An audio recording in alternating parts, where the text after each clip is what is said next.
Viva Las Vegas! The title is over, but it's nothing we didn't already know. Back to fall racing. Lando Norris gets fastest in practice 2. Leclerc was fastest in practice 1. But how did we get there? Well, let's begin with the latter then, because of course Ferrari were going to be half decent around here. Seems like Charles Leclerc, when he comes to street tracks, the guy can just nail it. And he nailed it for the get-go. So Leclerc led for Albon, Shinoda, Verstappen and Sainz. That was your top 5 in the first practice. I think the fact that Shinoda is sitting third is a very good omen for Red Bull, because he's been fucking nowhere all season. Let's be real about things. Lando Norris in P6, Hadjar 7th, Piastri 8th, and I think the key thing to point out here is the gap is so big between Norris and Piastri, and therefore Norris and Verstappen. You would literally need Norris to have the form of Piastri in his final 3 Grand Prix to make it half interesting, but Piastri's just, I don't know what's happened. The guy's just dropped off a cliff. You can blame, they told me to give up the position in Monza after the pit stop, and that's had an effect. What are you? What are you, big man? Oscar Piastri. Are you a Formula 1 driver going for the world title?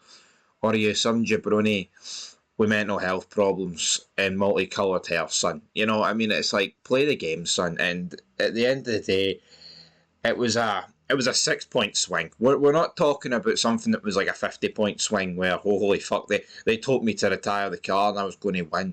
And then he won. And no, it's a 6-point swing. Monza, there is no excuses, right? The guy has absolutely shat it. He's bottled it. Make no mistake about it. He should...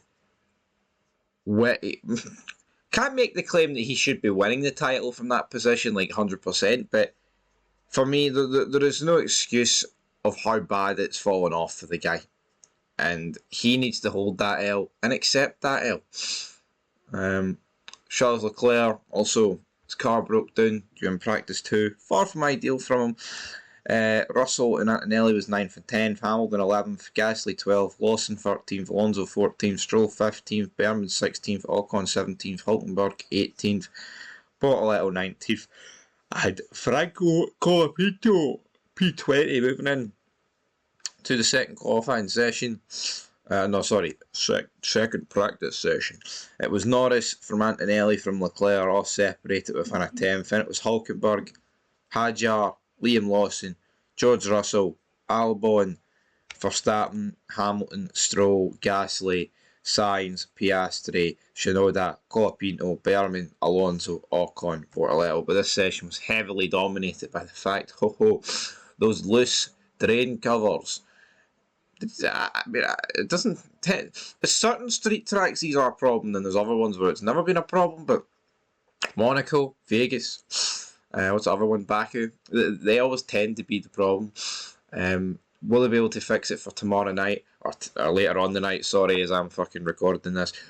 Hopefully, because it is actually annoying, but to reiterate, you really need Lando Norris to crash out of qualifying and then pick up minimal points in this Grand Prix, or it really is over. Piastri, I honestly, I can't remember the last time there's been this bad of a bottle in F1. Yeah. I mean, I can't even think of somebody that led like the early stages of a championship, and then by the end of it, they were fucking nowhere. I mean, this guy was leading at more than the halfway point, literally coming to summer break to a couple of races ago, and just dropped off. So, don't want any excuses about, McLaren this, McLaren that. What about Piastri this and Piastri that? Because it's been nothing short of embarrassing for the Australian.